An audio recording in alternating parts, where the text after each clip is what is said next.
জাতি, ভবিষ্যৎ দেশ ও জাতি, সেবাই হবে আমাদের জীবনে শপথ। প্রিয় শিক্ষার্থীবৃন্দ, আসসালামু আলাইকুম। আমার দশম শ্রেণীর ইংরেজি অনলাইন ক্লাসে তোমাদের সবাইকে আমি স্বাগত জানাচ্ছি। পবিত্র ঈদুল আজহা পরবর্তী সময় ইংরেজি দ্বিতীয় পত্রের প্রথম ক্লাস আজকে। তো দশম শ্রেণীর আজকে ইংরেজি দ্বিতীয় পত্রের ক্লাসে তোমাদের সাথে আমি আছি যথারীতি মোহাম্মদ রাহেল উদ্দিন। তো তোমাদের সাথে আজকে আলোচনা করা হবে কমপ্লিটিং সেন্টেন্স নিয়ে। তোমরা জানো যে কমপ্লিটিং সেন্টেন্সে আমরা ইতোমধ্যে ইনফিনিটিভ এবং জিরান নিয়ে আলোচনা করেছি। আজকে পার্টিসিপলের একটি অংশ প্রেজেন্ট পার্টিসিপল নিয়ে আলোচনা করব। তো পার্টিসিপল কি, কিভাবে এটা নিয়ে সেন্টেন্স শেষ করা যাবে সেটা আমরা আলোচনা করব। তো চলো, পার্টিসিপল কাকে বলে। আমরা এখানে লিখেছি যে সকল ভার্বের প্রকৃত অর্থে কোনো অ্যাজেক্টিভ ফর্ম নাই, সেই ভার্বের সাথে আইএনজি যুক্ত করে অথবা সেই ভার্বের পাস্ট পার্টিসিপল ফর্ম ব্যবহার করে যে অ্যাজেক্টিভের কাজ করি তাকে পার্টিসিপল বলা হয়। তো বলা হয়েছে এটা অ্যাজেক্টিভের কাজ করে। আগেরগুলো আমরা দেখেছি ভার্বের এবং নাউনের কাজ করে, আর আজকের এটা পার্টিসিপল যেগুলো সেটা ভার্ব এবং অ্যাজেক্টিভের কাজ করবে। যেমন উদাহরণ, I hard an interesting story from him. Interest একটা ভার্ব, তার সাথে আইএনজি করা হয়েছে, তাহলে ইন্টারেস্টিং, এটা প্রেজেন্ট পার্টিসিপল। পরেরটা, it was an exciting news that you have passed the examination. তো এই যে এক্সাইট, EXCITE অর্থাৎ উত্তেজনা প্রদর্শন করা, তার সাথে আইএনজি করা হয়েছে এক্সাইটিং। পরেরটা, he is an educated person. Educated তার পাস্ট পার্টিসিপল ফর্ম, এটা এডুকেট ভার্বের সাথে ইডি লাগায় পাস্ট পার্টিসিপল ফর্ম গঠন করা হয়েছে। তো এগুলো আমরা কিভাবে সেন্টেন্স শেষ করতে ব্যবহার করব সেটাই আজকে আলোচনা করব। তো চলো, এই পার্টিসিপলগুলো অর্থাৎ আজকে প্রেজেন্ট পার্টিসিপল ব্যবহার করব। এই প্রেজেন্ট পার্টিসিপল কী কী কাজে লাগবে সেটার একটা তালিকা এখানে আমরা দিয়ে রেখেছি। এই তালিকাটা আমরা পরবর্তীতে ব্যবহারের সময়ও দেখব। তো যেহেতু আজকের ক্লাসটা একটু বড় হবে, তোমরা এটা দেখে নিতে পারবা স্থির করে, অর্থাৎ ভিডিওটাকে তোমরা পজ দিয়ে এটা দেখে নিতে পারবা এবং পরবর্তীতে নিয়ম ব্যাখ্যা করার সময়ও এই একটা একটা করে আমরা বর্ণনা করব। তো আজকে প্রথম নিয়মে চলে যাই। দেখো, অর্থাৎ কন্টিনিউয়াস টেন্স গঠন করতে, এটা 1 নম্বর টেন্স। কন্টিনিউয়াস অর্থাৎ প্রেজেন্ট কন্টিনিউয়াস, পাস্ট কন্টিনিউয়াস বা ফিউচার কন্টিনিউয়াস, সব কন্টিনিউয়াস টেন্স গঠন করতেই প্রেজেন্ট পার্টিসিপল অর্থাৎ ভার্বের সাথে আইএনজি করা হয়। মনে রাখবা, ভার্বের প্রেজেন্ট ফর্মের সাথে আইএনজি যোগ করে যখন অ্যাজেক্টিভের কাজ করা হবে তখন সেটা প্রেজেন্ট পার্টিসিপল।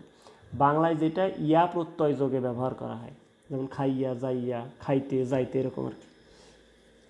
তো এখানে লেখা আছে অক্সিলারি ভার্ব টু বি, অর্থাৎ ভার্ব টু বি এর পরে ভার্বের সাথে আইএনজি করে প্রেজেন্ট পার্টিসিপলের ব্যবহার আমরা দেখব। যেমন আমরা লিখেছি দে আর ওয়ার্কিং, এই আরটা ভার্ব টু বি অর্থাৎ be verb, am is are, was were, be being been, তো আর তার সাথে ওয়ার্কের সাথে আইএনজি করা হয়েছে working. Students have been reading, দেখো প্রেজেন্ট পারফেক্ট কন্টিনিউয়াস টেন্স। তো এখানে এই যে বিনটা হলো বি ভার্বের পাস্ট পার্টিসিপল ফর্ম, তারপরে আমরা প্রেজেন্ট পার্টিসিপল ব্যবহার করেছি reading. We will be staying here until you come, এখানে ফিউচার কন্টিনিউয়াস টেন্স ব্যবহার করা হয়েছে। আমরা স্টে বানান দেখেছি STAY, তার সাথে আইএনজি। দেখো STAY, ওয়াইয়ের আগে এ আছে ভাওয়েল, তাই এই ওয়াইটা উঠে যায়নি, সরাসরি আইএনজি করা হয়েছে। পরের দ্বিতীয় নিয়মটা আমরা ডান পাশে রেখেছি। দেখো দ্বিতীয় নিয়মটা হলো কোনো নাউন এর আগে বসে উক্ত নাউনের ভালো মন্দ ব্যবহার করা, ভালো মন্দ দিক প্রকাশ করতে প্রেজেন্ট পার্টিসিপল ব্যবহার করা হয়, সেটা অ্যাজেক্টিভ হিসেবে। যেমন he told me an amazing story, he told me a লাফিং স্টোরি, LAUGHING, অর্থাৎ হাস্যরসাত্মক গল্প তিনি বললেন। এই যে amazing story, he told me. দেখো এই স্টোরিটা নাউন, স্টোরির আগে অ্যামেজিং লাগাতে পারি আমরা, ইন্টারেস্টিং লাগাতে পারি। ইন্টারেস্ট, অ্যামেজ এগুলো ভার্ব, তার সাথে আইএনজি করেছি। তো এটা হলো এই স্টোরি একটা নাউন, তার আগে আমরা অ্যামেজিং প্রেজেন্ট পার্টিসিপল ব্যবহার করেছি। They were trapped inside the burning house. তাহলে এই যে হাউজের আগে বার্নিং লাগাইছি, অর্থাৎ একটি জ্বলন্ত ঘরের মধ্যে তাদেরকে আটকে রাখা হয়েছিল, অর্থাৎ আগুনে পুড়ে মারা হয়েছে তাদের ঘরের মধ্যে রেখে। এই যে বার্নিং, বার্ন মানে জ্বলা। যেমন painters love painting on the scene of setting sun. তো এই যে সান, সান একটা নাউন, তার আগে সেটের সাথে আইএনজি করে সেটিং করা হয়েছে, setting. Painters love painting on the scene of setting sun, অর্থাৎ ডুবন্ত সূর্য, পরন্ত সূর্যকে ঘিরে পেইন্টাররা সুন্দর সুন্দর ছবি আঁকতে পছন্দ করেন। তো দুটো নিয়ম আমরা দেখলাম, একটা হলো কন্টিনিউয়াস টেন্স গঠন করতে, আর কোনো নাউন এর আগে প্রেজেন্ট পার্টিসিপল বসিয়ে সেই নাউনটার চলমান অবস্থা বা ভালো বা মন্দ অবস্থা আমরা ব্যবহার করি। যেমন এই যে অ্যামেজিং, এটা একটা ভালো দিক, আনন্দদায়ক বা চলমান। যেমন সেটিং সান, যে ডুবে যাচ্ছে যাচ্ছে ভাব, এটা চলমান অবস্থা বোঝায়। পরের নিয়মে আমরা দেখেছি কোনো নাউনের পরে বসে উক্ত নাউনের চলমান অবস্থা বোঝায়, নাউনের পরে বসবে। আমরা উদাহরণ দেখব, যেমন there is a bird flying in the sky. এই যে বার্ড, বার্ডের পরে ফ্লাইং। যেমন there is a fan hanging on my head, over my head, hanging over my head. এই যে হ্যাঙ্গিং অর্থাৎ ঝুলন্ত অবস্থায় আছে। দেয়ার ইজ এ ফ্যান, এই ফ্যানটা নাউন, তারপরে হ্যাঙ্গিং লাগিয়েছি, নাউনের পরে ব্যবহার করা হয়েছে। উদাহরণ, যেমন the boy coming here is my brother. এই যে বয়ের পরে কামিং লাগানো হয়েছে, আইএনজি। যে বালকটি এখানে আসছে সে আমার ভাই। যেমন I saw the man crossing the road, এখানে ম্যানের পরে ক্রসিং লাগানো হয়েছে, প্রেজেন্ট পার্টিসিপল। তো যদি বলা হয় প্রেজেন্ট পার্টিসিপল গঠন করে তোমরা সেন্টেন্স তৈরি করো, তো এই নিয়মগুলো প্রয়োগ করবে। পরেরটা নিয়মটা হলো কোনো নাউন বা কোনো প্রোনাউনের অবজেক্ট এর পরে, অর্থাৎ নাউন বা প্রোনাউন যে অবজেক্ট হিসেবে ব্যবহৃত হবে সেই অবজেক্টের পরে আমরা এই প্রেজেন্ট পার্টিসিপল ব্যবহার করব। যেমন I saw him crossing the road, এই স একটা ভার্ব, ভার্বের পরে হিমটা হলো প্রোনাউনের অবজেক্ট ফর্ম, প্রোনাউনের অবজেক্ট ফর্ম। তারপরে এই যে crossing the road, I saw him reading a book, I saw a boy swimming in the river. পরেরটা দেখো, the boy hard him singing, এখানেও হিমটা অবজেক্ট ব্যবহার করা হয়েছে। যেমন we see Rina in the morning, we see Rina in the morning practising English.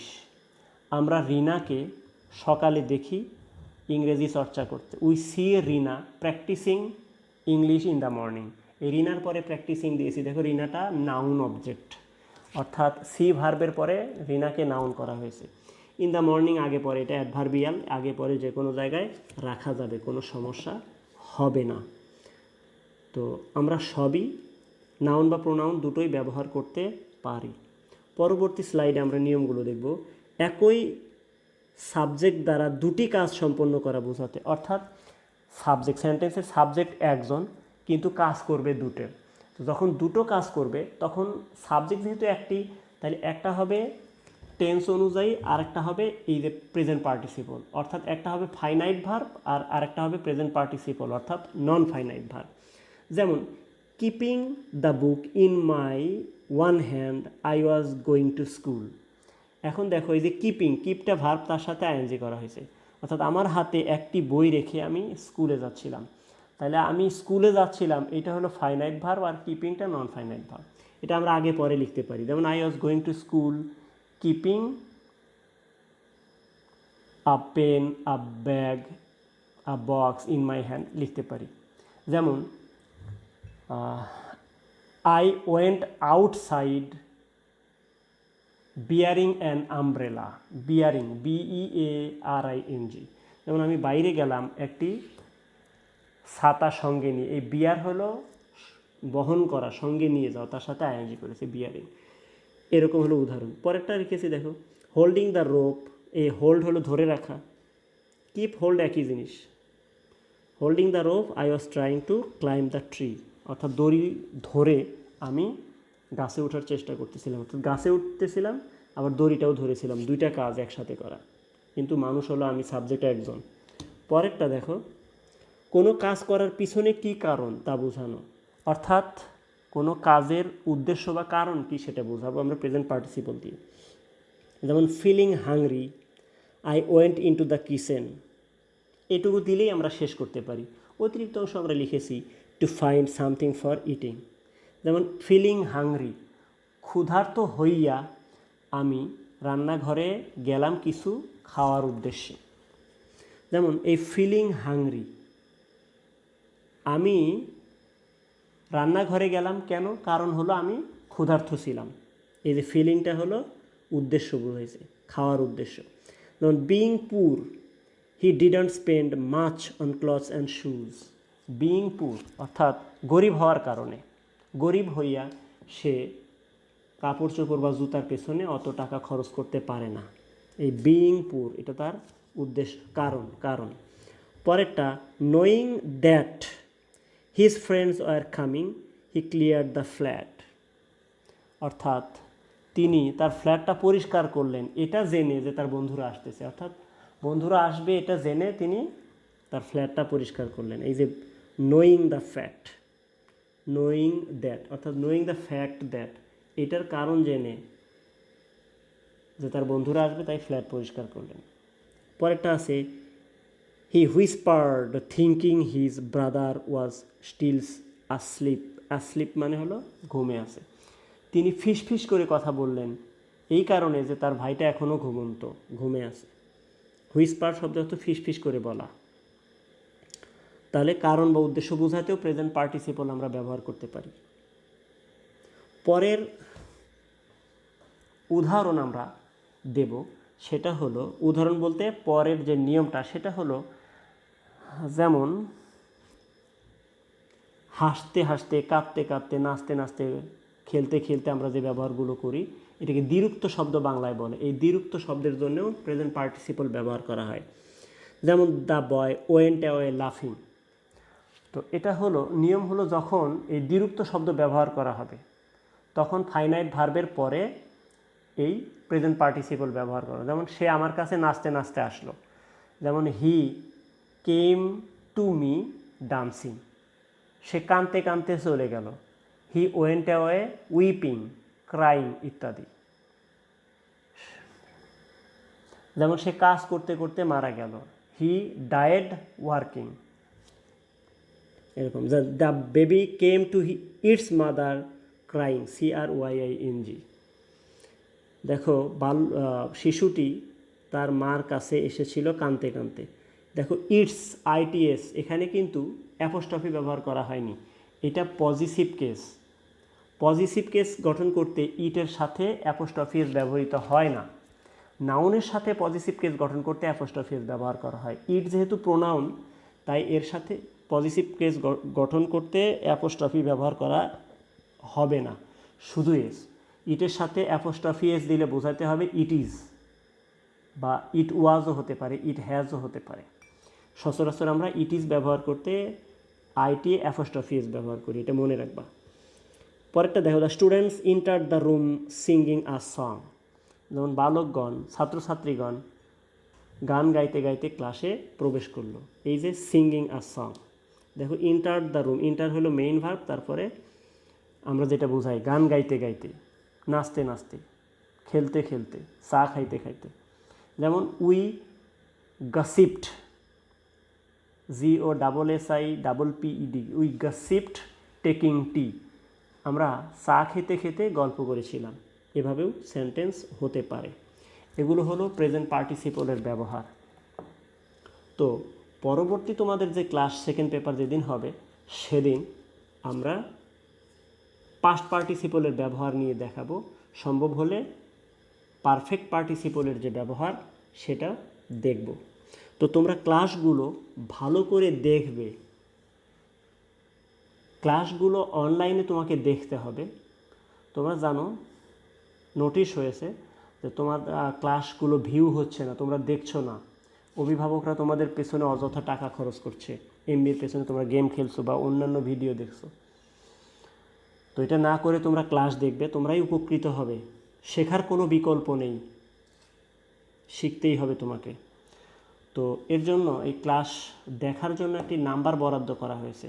তো তোমরা class যখন দেখবে, যে কোনো মোবাইল থেকে তোমরা ক্লাস দেখতে পারো। ক্লাস দেখতে অবশ্যই তোমাদের উপস্থিতি দিতে হবে, যে তুমি যে ক্লাসটা দেখেছো, তোমার শাখার নাম, তোমার আইডি নাম্বার তুমি বলবে, পারলে নাম যদি লিখতে পারো তাহলে আরও ভালো হয় মন্তব্যের ঘরে, এর উপরে নাম্বারিং হবে। তোমরা যদি ক্লাস না দেখো এর জন্য তোমাদের শাস্তিও হবে স্কুলে। তো আশা করি তোমরা ক্লাসগুলো দেখবে, কমেন্ট করবে ভালো মন্দ, আরও কীভাবে ভালো ক্লাস আমি তোমাদের জন্য উপস্থাপন করতে পারি সেই পরামর্শ থাকলেও তোমরা দেবে। সেটা বক্সে হতে পারে, আমার মেসেঞ্জার বা ফেসবুকে তোমরা মন্তব্য করতে পারো, মেসেঞ্জারে আমাকে জানাতে পারো। বাসায় বইগুলো আছে, প্র্যাকটিস করবে। তো আজকে আপাতত ক্লাসটা শেষ তোমাদের। তো তোমাদের প্রতি ক্লাসের শেষে একটি করে হোমওয়ার্ক থাকবে। হোমওয়ার্কটি ক্লাসের জন্য আবশ্যিক। তো হোমওয়ার্কটা, আজকের হোমওয়ার্ক হলো একটা প্যারাগ্রাফ। দেখো এই প্যারাগ্রাফটা হলো, write a paragraph on a book fair. এখানে বুক ফেয়ারের উপরে দুইটা প্যারাগ্রাফ হতে পারে, আ বুক ফেয়ার, আর একটা আছে a book fair you visited. A book fair হলো মূলত একটি বই মেলা। কি, কাকে বলে, বইমেলা কখন সাধারণত হয়ে থাকে, বইমেলার চিত্র কেমন, কতগুলো স্টল হতে পারে, কী ধরনের বই বিক্রি হতে পারে, সাধারণত কোন বয়সী লোক কী ধরনের বই কেনে। এরপরে বইমেলায় কখন ভিড় বেশি হয়, এরপরে বইমেলায় এই দর্শনার্থী বই ক্রেতা ছাড়াও আরও কারা কারা যায়। এছাড়াও বইমেলাতে গেলে কার কার উপকার হয়, কী ধরনের উপকার, এগুলো নিয়ে যে প্যারাগ্রাফটা হবে সেটা হলো এ বুক ফেয়ার। আর আরেকটা প্যারাগ্রাফ তুমি পাবে এ বুক ফেয়ার ইউ ভিজিটেড, অর্থাৎ একটি প্রথমে লিখবা বুক ফেয়ার কি, বুক ফেয়ার কী উপকার করে, আর তুমি একটি বইমেলায় গিয়েছিলে, সেটা কোন বইমেলা, তোমার স্থানীয় না জাতীয়, গিয়ে তুমি কি করলা, কি দেখলা, কার সাথে কি পেলে, এটার উপরে তোমার যে অভিজ্ঞতা হয়েছে এই অভিজ্ঞতা বর্ণনা করে হলো একটি প্যারাগ্রাফ, সেটা হলো এ বুক ফেয়ার ইউ ভিজিটেড। ওইটা কিন্তু এখানে দেওয়া হয়নি, এটা দেওয়া হয়েছে আ বুক ফেয়ার, অর্থাৎ সাধারণ বুক ফেয়ার। আমি যেভাবে লিখেছি এ বড় হাতের, বুক ফেয়ারের বি বড় হাতের, ফেয়ারের এ বড় হাতের, এইভাবেই লিখবে, অন্যথা হলে কিন্তু তোমরা নাম্বার কম পাবে। অবশ্যই 15 মার্কের জন্য প্যারাগ্রাফ একটু বেশি করে লিখতে হবে। তো আশা করি সকলে ক্লাস দেখবে, এই HW করবে, করে পারলে আমাকে দেখাবে তোমরা মেসেঞ্জারের মাধ্যমে। স্কুল খুললে স্কুলেও তোমরা আমাকে দেখাতে পারো। তো সকলে ভালো থাকবে। তোমরা জানো করোনার দ্বিতীয় ঢেউ চলতেছে এবং সংক্রমণ বেড়েই চলছে, সাথে মৃত্যুও বৃদ্ধি পাচ্ছে। তোমরা অবশ্যই বাইরে গেলে স্বাস্থ্যবিধি মেনে মুখে মাস্ক লাগিয়ে সামাজিক দূরত্ব বজায় রেখে বাইরে যাবে। আর বাইরে থেকে ফিরে অবশ্যই নিজেকে স্যানিটাইজ করে অথবা সাবান দিয়ে হাত ধুয়ে যে কোনোভাবে তুমি নিজেকে সংক্রমণ মুক্ত রাখবে। সচেতনতাই আমাদের বাঁচাতে পারে। অবশ্যই দুশ্চিন্তা করা যাবে না। বাসায় অবস্থান করো সকলে। সকলের সুস্বাস্থ্য কামনা করছি। আল্লাহ হাফেজ।